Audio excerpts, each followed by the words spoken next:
Hi, I'm Roseanne and I'm so glad you're here. Today's topic is 10 ways to become happy. Now, this is not a list of things I went out and found on the internet. These are things that I personally do to be happier, and some of them are things that I came up with after I had some therapy a couple of years ago. So I hope they're helpful. I've got a little bit of notes here so that I won't forget what I'm doing, and let's get started with this. Right, in 2020 I was in some therapy, 6-8 months. It had something to do with work. But my therapist said to me, "Hey, tell me, what do you do outside of work? What kind of hobbies or interests do you have? When you come home, what do you do?" And I said, "Honestly, I don't have anything." And I didn't. I'd come home, kind of crawl home, fall into my chair and watch TV for hours, and then I would go to bed, get up, and do the same thing over and over again. On Saturday, I cleaned the house. On Sunday, I did church and kind of hung out, but I didn't have any actual interest. And he said, "Well, you have to do something about that. You're working too hard." That was really hard for me, and it took me at least a year to come up with it. And I started a YouTube channel. So I'm like so many people that start for a hobby, and then it kind of builds into something that you have more hope in.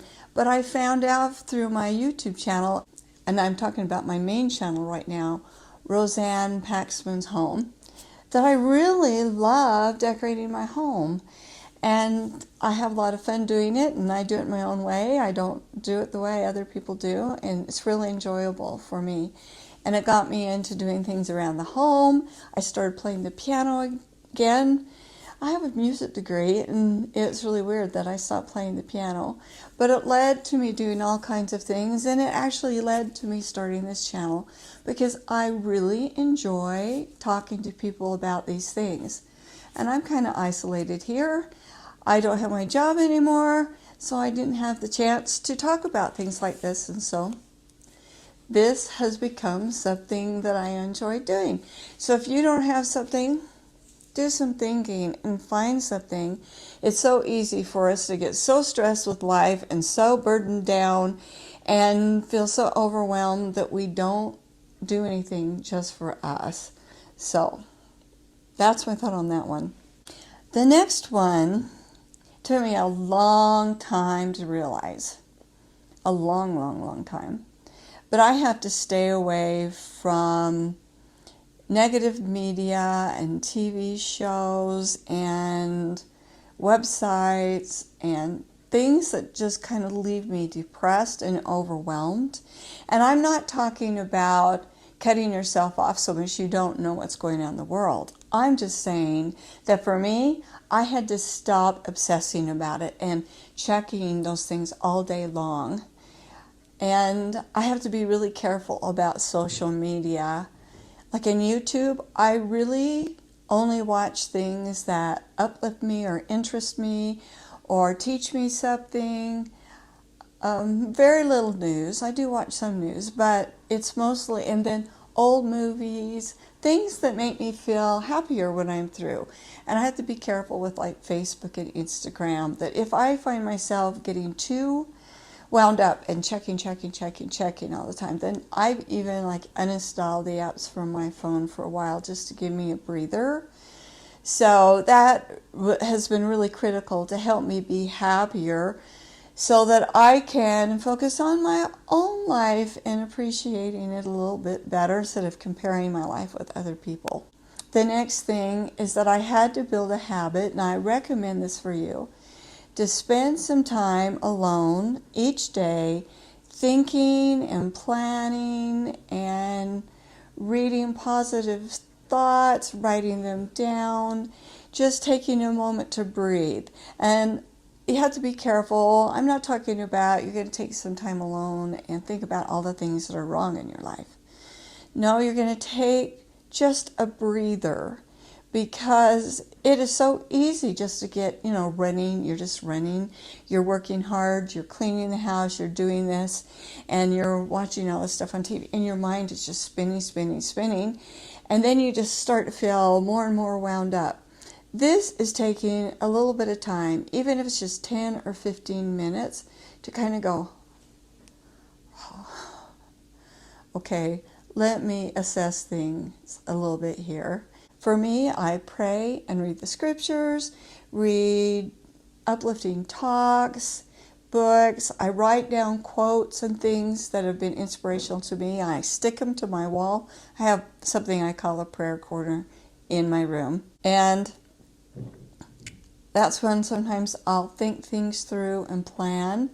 But it's become critical to me because my mind just gets so jumbled up. So regardless of the kinds of things that you do, I really highly recommend just taking a little time, whether it's at the beginning or end of the day. I have to do mine at the beginning. When I was working, I actually got up at 5:30 just so I'd have it, because I found that it was that critical to my happiness just to take that time at the beginning of the day, because the night tends to kind of erase what has happened. I've heard that your dreams kind of reset your mind. They kind of help process what has happened to you. So when you get up, your mind feels a little bit clearer. So for me, that's the best time for me to take advantage of that. I sometimes meditate a little bit, and I found this app called 10%. And I wouldn't say it is religious or anything. It just helps you learn to focus and to breathe, and you develop some really good habits of what you can do in your stress. For, maybe a year and a half, it was when I was working, I did it every single day. And people at work noticed that I was far calmer. I believe it's because that app helped me develop some really good coping mechanisms. So I got to get back into that. Okay. Spend time with others, especially people who love you. When you're unhappy, your tendency is to isolate. At least it is for me. I was not talking about that time alone that I was just mentioning. I'm talking about isolating. Where you're watching TV by yourself, you're immediately going into your room, you may start eating there by yourself. You really are just pulling yourself away from people because you feel so, at least for me, I was feeling so overwhelmed by everything. And my job was very heavy people oriented because I was director of customer satisfaction. So I was always having to deal with all the customer service, the tech support people, the customers, always worrying about how people are getting along with each other and teaching people, monitoring people. So it was very heavy people interaction.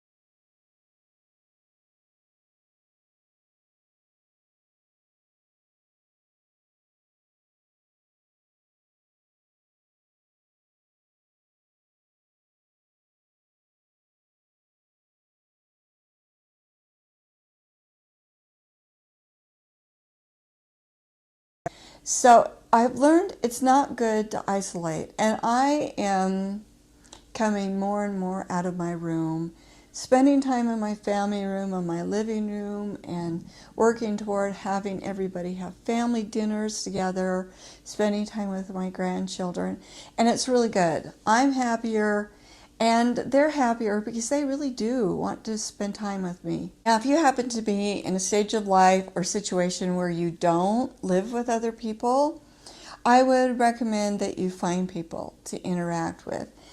There are usually people who would love to visit, like people in retirement centers or nursing homes. They would really enjoy having people come in. I used to have a friend that went to church with me, and she was a widow for years.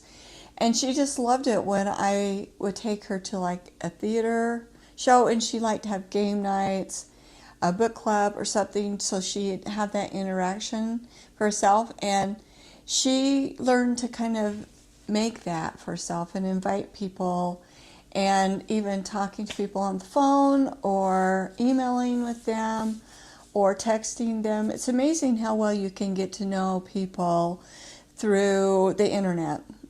I ran a company for almost 10 years. Everybody lived in different areas of the world, but we interacted so much through texting and emails that, not so much phone calls, but these other ways, we really got to know each other in some ways better than we knew our neighbors. So take it from me, as someone who's made that mistake for years. Try not to isolate. Another one is to take care of yourself physically. My mom taught me to do this, and I did it for most of my life, but then I got out of the habit, and I had to get back in the habit. And that is to get up every morning, to make your bed, which I always have done, get dressed in nice clothes, things that you wouldn't mind if other people saw you in, put some makeup on and do your hair. You might think, that seems to be a lot. I like being sloppy. I don't like wearing makeup. Well, almost the whole time I was running that company, I was wearing kind of sloppy clothes. I didn't wear makeup for most of that time. I spent the first part of that wearing pajamas. Almost every day I wore pajamas. I had just come off of two really, really bad work situations. I was feeling overwhelmed, kind of stressed, and then I was working 14, 16 hours a day, and I had a lot of illnesses. So I wore pajamas. And I'll tell you what, I just felt so sloppy. I just did. I felt so sloppy, and it went on for so long, and then I finally, I don't dress for other people. I dress for myself. And when I was young and I had my kids, I always got up and I wore nice clothes. I wore which now is called business casual, but I liked getting dressed, like do my hair, and I just felt good, and then I could go anywhere at any time. But I did it for me. I just felt better when I was doing it. Well, of course, I got dressed nice all the time when I was working.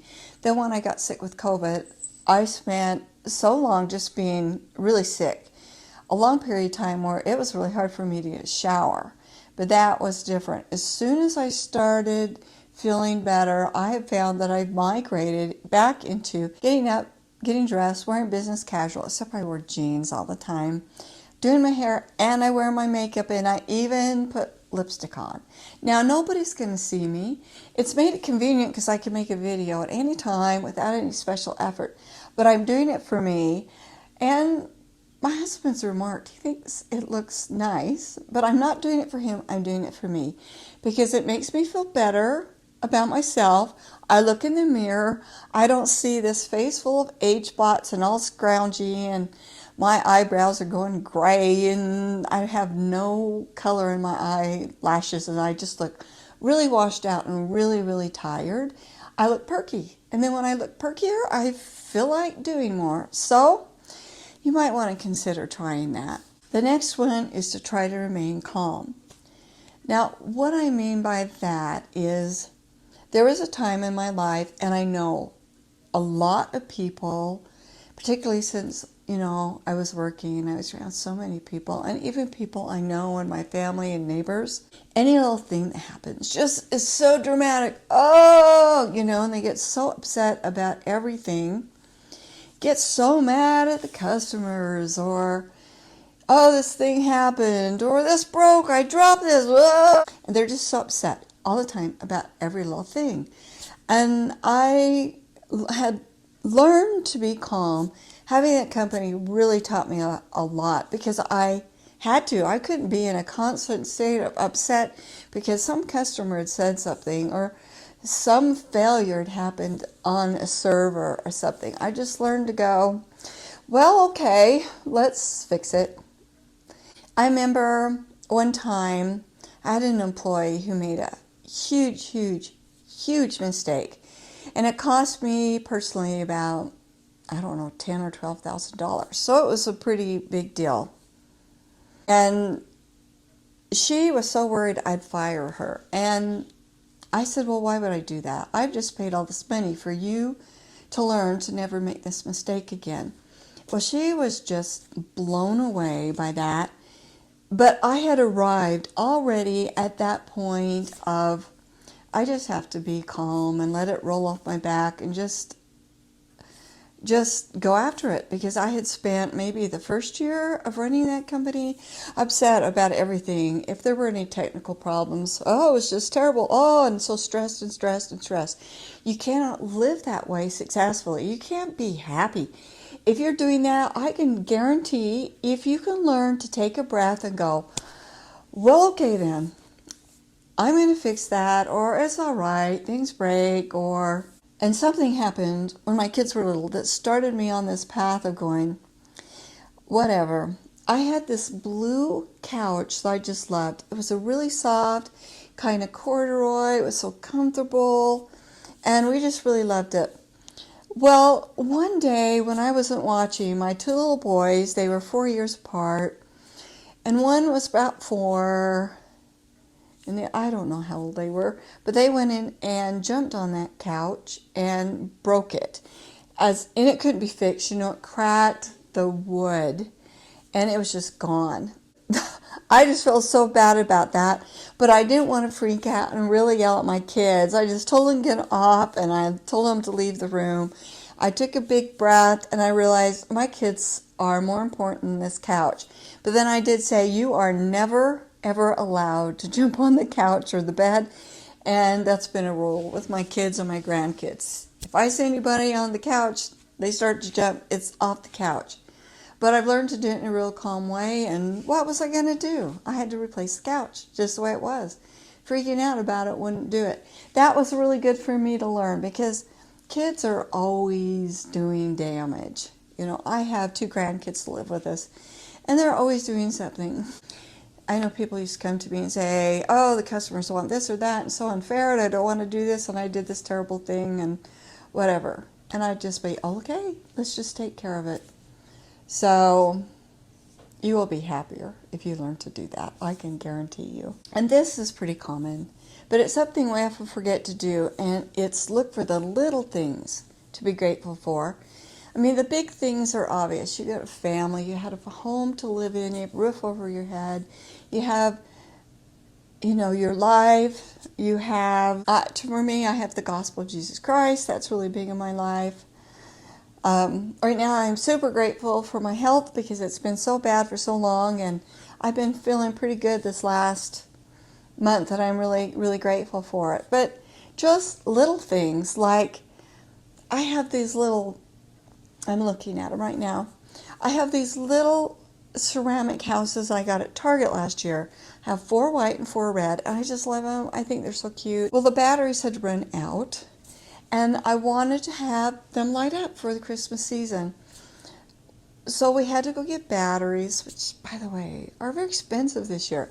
But one of them, the switch had broken, and my husband, bless his heart, sat there and worked at that. And he was determined. He was going to get that working for me. And now every time I flip it on, I'm so grateful that he did that for me. And it's just little, it really is little things that I was able to figure out how to get the tarnish off my grandma's silverware. I have some fun books to read that I got my piano tuned. I'm managing to figure out, I'm growing my hair out. And I have figured out how to do it in a way that's not driving me crazy. Really little things, little things. That I have some comfortable slippers.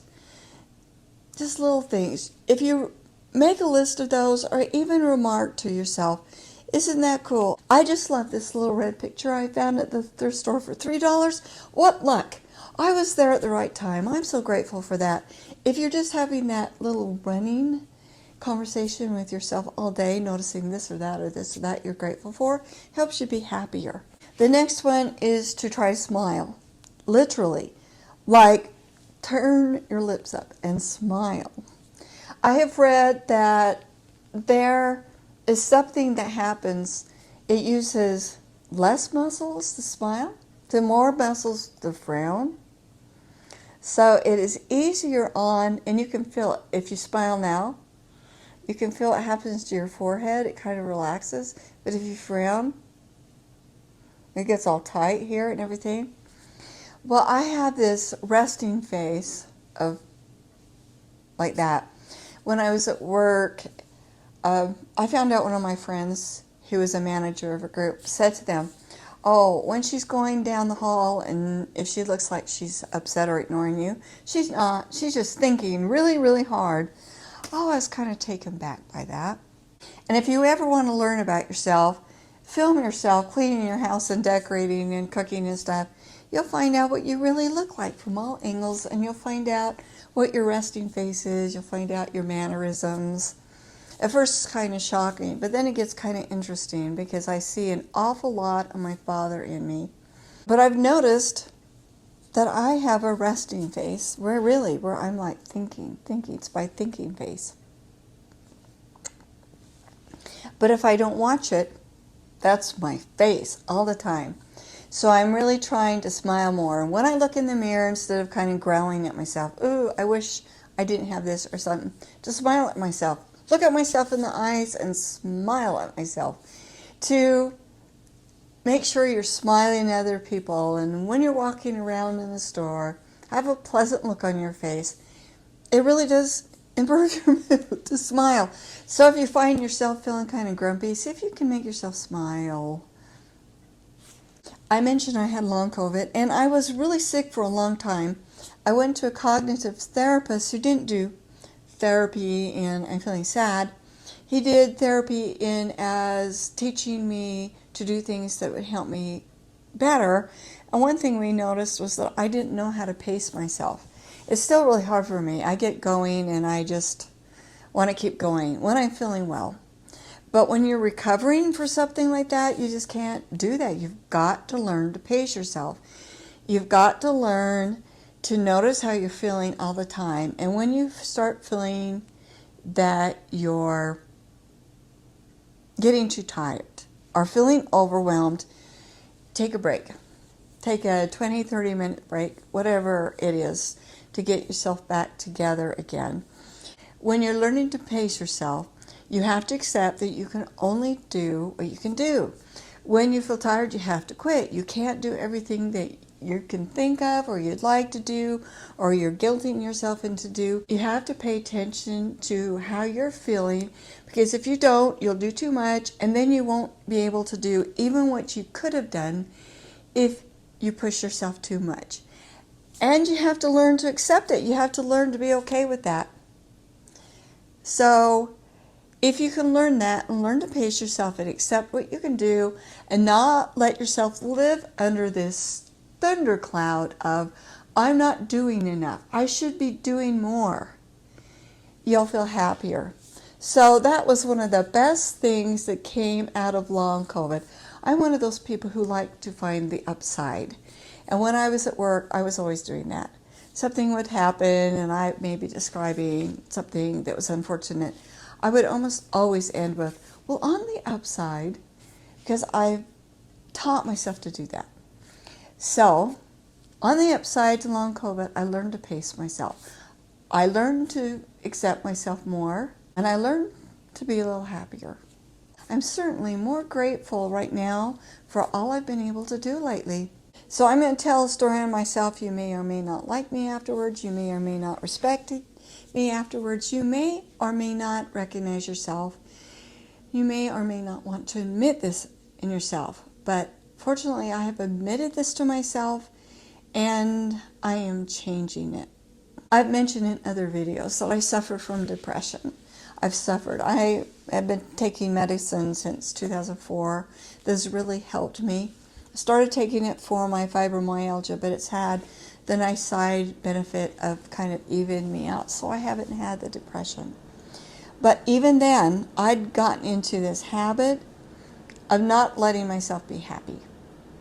Because it's like I had to be dramatic, and I needed my family, my husband, whoever, to feel sorry for me, to just like, oh, poor Roseanne, let's help you, let's do this for you. It's like I was so overworked And so when I came home, it felt, I don't know, I can't even describe how it was. It's almost comforting to not let myself be happy, to not let myself be well, because then someone had to help me, because if I was well all the time, there was a real good chance that I was going to have to do everything. I mean, a serious chance that I was just going to have to do everything, which just felt like too much. And so I let myself not feel well, maybe make more of it than I should have, or feeling sorry for myself, just not let myself be happy. I would say that. Yeah. So I woke up. While I've been spending time in that little prayer corner I've talked about, I have been taught by the Lord a lot of things about myself, which I have seen and I have admitted, and I'm working on changing them with His help. And whether or not you believe in God, I recommend that you ask yourself those questions. It's really good to discover them. If you need some therapy, go do that. It's really good to discover them, and you may discover that, and this is not depression, we're not talking about depression. Depression is a different thing. It needs real treatment. I'm talking about that low level, I just am not ever quite there, or maybe I'm making myself feel this way, I don't know. It's really figuring out what's going on and making yourself admit it, and then let yourself be happy. So I've learned I'm going to let myself be happy. I'm not going to feel dramatic. I'm not going to feel sorry for myself. And there's a change in my channel even, because I have this little thing, a little piece of paper that I have by my laptop that it says, make it positive. And that's my goal, is to make it positive. On this channel, to make it positive. On my other channel, make it positive. Because why not? Why not be happy? Why not choose to be happy? Right? And sometimes it is a choice, because if you learn to be calm about things and do some of these things I've recommended, you can be happier. So as I said at the beginning, these are all things that I personally do, and I can now say confidently to you, I am basically a very happy person, and there was a long period of time I would not say that about myself. So I hope this has been helpful to you. I'd love to hear what you think. And if you're new to my channel, you've never been here before, I hope you will subscribe and stick around. I'm really trying hard to do some good in the world with this, and give the video a like. It really is helpful to me and YouTube in getting the word out. I think with all the things that are going on in the world and all the upset, it's good to have a little corner of the world of some positive thinking. So I'll see you next time, and who knows, maybe tomorrow. Bye.